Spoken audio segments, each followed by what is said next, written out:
Israel ने Iran पर बराह रास्त हमला कर दिया। रात गए तेहरान एयरपोर्ट, पासदारान इनकिलाब के हेडक्वार्टर समेत मुख्तलिफ अहदाफ पर हमले। कई मकामात पर धमाके और आग भड़क उठी। किसी बड़े नुकसान की फौरी इत्तला नहीं। ईरान के दिफाई निजाम ने कई हमलावर मिसाइल और ड्रोन्स हदफ तक पहुंचने से पहले ही मार गिराए। ईरानी फौज का हमले नाकाम बनाने का दावा। सहूनी रियासत के खिलाफ सख्त कार्रवाई का ऐलान। ईरानी फिजाई हुदूद हर किस्म के तैयारों के लिए बंद कर दी गई। इसराइल ने फिजाई हमले नाकाम बनाने का ईरानी दावा मुस्तरद कर दिया। एटमी और तेल तंसीबात हदफ नहीं थीं। ईरान पर हमलों में ताखीर का सबब खराब मौसम को करार दे दिया। नेतन्याहू की बंकर में बैठकर जंगी काबीना के इजलास की सदारत। अमरीका ने सहूनी हमले की हिमायत कर दी। किसी भी किस्म का किरदार न होने का दावा। फौजी कार्रवाई को अपने दिफा की मश्क करार दे दिया। इसराइली हमले से एक रोज कबल ही F-16 तैयारों की नई खेप अमरीका से इसराइल पहुंची थी। इराकी शहर तकरीत और शामी दारुल हुकूमत दमिश्क में भी इसराइली फौज के हमले। फौरी तौर पर किसी जानी नुकसान की कोई इत्तला नहीं। इराक में भी फिजाई हुदूद ताहुक्म सानी बंद कर दी गई। इसराइली फौज का गजा में मासूम फलस्तीनियों का कत्लेआम जारी। खान यूनिस में रिहायशी इमारत पर बमबारी। इमदाद के लिए खड़े 12 अफराद शहीद। सहूनी स्नाइपर्स ने अस्पताल पर भी फायर खोल दिया। जबालिया कैंप कब्रिस्तान का मंजर पेश करने लगा। हिजबुल्लाह के इसराइल में मिसाइल हमले, खतरे के सायरन बज उठे। जस्टिस याहिया अफरीदी आज 23वें चीफ जस्टिस ऑफ पाकिस्तान के ओहदे का हलफ उठाएंगे। ऐवान सदर में हलफ बर्दारी की तकरीब में वजीर आजम, वज़राए आला समेत अहम सिविल और अस्करी शख्सियात शरीक होंगी। जस्टिस याहिया अफरीदी पार्लिमानी कमेटी की मंजूरी से बनने वाले पहले चीफ जस्टिस होंगे। सुप्रीम कोर्ट का एक और अहद तमाम हुआ। काजी फाइज ईसा चीफ जस्टिस के ओहदे से रिटायर। फुल कोर्ट रेफरेंस से खिताब में वाजे कर दिया, जज कागज और कानून पर चलते हैं। एक कागज में एक पार्टी के लिए फायदा, दूसरे के लिए नुकसान होता है। सच क्या है ये ऊपर वाला ही जानता है। कभी कॉज लिस्ट बनाने में दखल नहीं दिया। हो सकता है कई फैसले गलत भी किए हों। फुल कोर्ट रेफरेंस से खिताब। मिलनसार काजी फाइज ईसा से छेड़छाड़ महंगी पड़ती है। नाखुशगवार तजर्बा भी हुआ। एक साथ गुजारा वक्त यादगार है। नामजद चीफ जस्टिस याहिया अफरीदी का खिराज तहसीन। अवाम के लिए कानून की हुक्मरानी यकीनी बनाने का आज़म।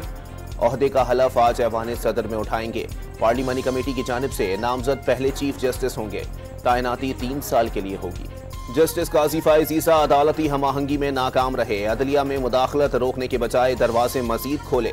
अदलिया के दिफा के लिए इखलाक की जुर्रत का मुजाहिरा नहीं किया। इनकी नज़र में अदलिया के फैसलों की कदर व इज्जत नहीं, अपने साथी जजेस में तफरीक पैदा की। जस्टिस मंसूर अली शाह ने रजिस्ट्रार के नाम खत लिखकर फुल कोर्ट रेफरेंस में शिरकत न करने की वजह बता दी। इस्लामाबाद में तहरीक इंसाफ के गिरफ्तार कारकुनों को ले जाने वाली वैन पर लाठियों और पत्थरों से हमला।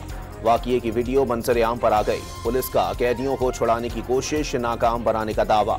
संचानी टोल प्लाजा के करीब 20 अफराद ने असलहा, डंडों और पत्थरों से हमला किया। 4 मुल्जिमान को गिरफ्तार कर लिया।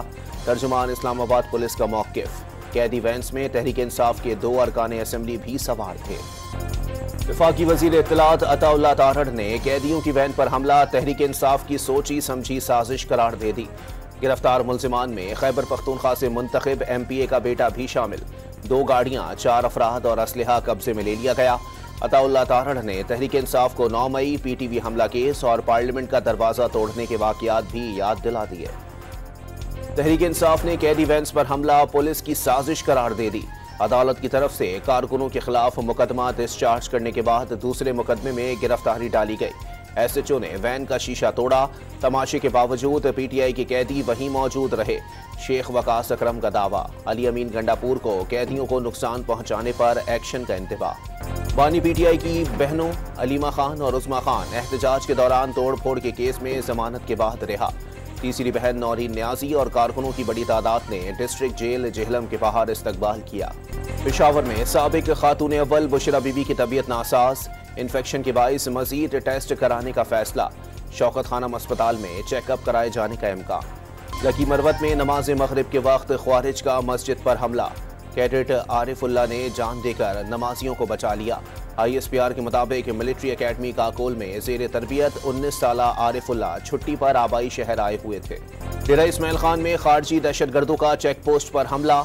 FC के 10 जवान शहीद, 3 जख्मी। शोहदा में से 6 का ताल्लुक जनूबी वजीरिस्तान और 4 का ताल्लुक जिला करक से था। पंजाब असेंबली में 26वीं आईनी तरमीम की हिमायत में करारदाद कसरत राय से मंजूर। ऑपोजिशन का पुलिस छापों और गिरफ्तारियों के खिलाफ ऐवान से वॉकआउट। इस्लामाबाद में पार्टी रहनुमाओं की गिरफ्तारियों और मुकदमात के खिलाफ बलोचिस्तान असेंबली में ऑपोजिशन अरकान का एहतजाज। इजलास से वॉकआउट कर गए। बलोचिस्तान नेशनल पार्टी ने आज सूबे भर में मुजाहिरों और शटर डाउन का ऐलान कर दिया। वजीर खजाना मोहम्मद औरंगजेब की मूडीज क्रेडिट रेटिंग एजेंसी के नुमाइंदों से मुलाकात। पाकिस्तान की क्रेडिट रेटिंग अपग्रेड करने पर इजहार तशक्कुर। कराची के बड़े सनतकारों का हुकूमत की माशी पॉलिसियों पर इजहार अदम एतमाद। FPCCI में मुश्तरका कॉन्फ्रेंस के दौरान मईशत को वेंटिलेटर से निकालने के लिए सिंगल डिजिट शरह सूद और सस्ती बिजली को नागुज़ीर करार दे दिया। कराची वालों को बिजली का एक और जोरदार झटका। नेपरा ने बिजली 3 रुपये 3 पैसे फी यूनिट मजीद महंगी कर दी। जुलाई की माहाना एडजस्टमेंट की मद में इजाफा दिसंबर में वसूल किया जाएगा। कराची में मंकी पॉक्स का एक और मुश्तबा केस सामने आ गया। शारजा से आने वाली गैर मुल्की एयरलाइन की परवास के मुसाफिर को मर्ज की अलामात पर इन्फेक्शन डिजीज अस्पताल मुंतकिल कर दिया गया। मुसाफिर का ताल्लुक राजनपुर से है। स्पिनर्स की घूमती गेंदों के साथ सऊद शकील के 134 रन का तड़का। इंग्लैंड के खिलाफ तीसरे और फैसला कुन टेस्ट पर पाकिस्तान की गिरफ्त मजबूत। नुमान अली और साजिद खान ने इंग्लैंड की दूसरी इनिंग्स में 24 रन पर 3 विकेटें गिरा दी। 370 रन बनाकर आउट होने वाले शाहीन्स को 53 रन की बरतरी अब भी बरकरार। और गाने के जरिए सुपरस्टार की निजी जिंदगी, शोबिज, मसरूफियात और सोशल मीडिया के असरात की अक्कासी। गुलकार अली जफर ने नया गीत फीट रिलीज कर दिया। अहलिया आयशा फजली भी जलवा कर।